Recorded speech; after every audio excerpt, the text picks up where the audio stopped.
সন্ধেবেলায় প্রচণ্ড খিদে পেয়েছিল, কিছু চটপটা খেতে ইচ্ছে করছিল, তো ভাবলাম কিছু একটা বানিয়ে নিই। তো ঘরে থাকা আলু দিয়ে আমি বানাবো পটেটো স্ন্যাক্স। তো আলুটা আমি ধুয়ে নিয়েছি, চালটা ছাড়িয়ে মোটা মোটা করে কেটে নিচ্ছি। এবার এর মধ্যে আমি লঙ্কা গুঁড়ো, পরিমাণ মতো নুন, 2 চামচ কর্নফ্লাওয়ার আর দেব কিছুটা গোলমরিচের গুঁড়ো। গোলমরিচটা আমি ঘরে আধা ভাঙা করে নিয়েছি। সব কিছু দিয়ে একটু ভালো করে মাখিয়ে নেব। আগেই বলে দিই, আলুগুলো আমি ভালো করে মুছে নিয়েছিলাম যাতে একটু জল না থাকে। তেল গরম হয়ে গেছে, তো তেলের মধ্যে দিয়ে লাল লাল করে ভেজে তুলব।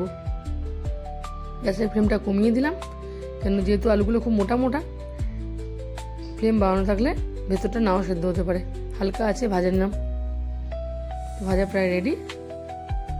টমেটো সসের সাথে একটু সাজিয়ে নিচ্ছি। একবার ট্রাই করে দেখবেন, প্রত্যেকের ভালো লাগবে। ভালো লাগলে লাইক দেবেন।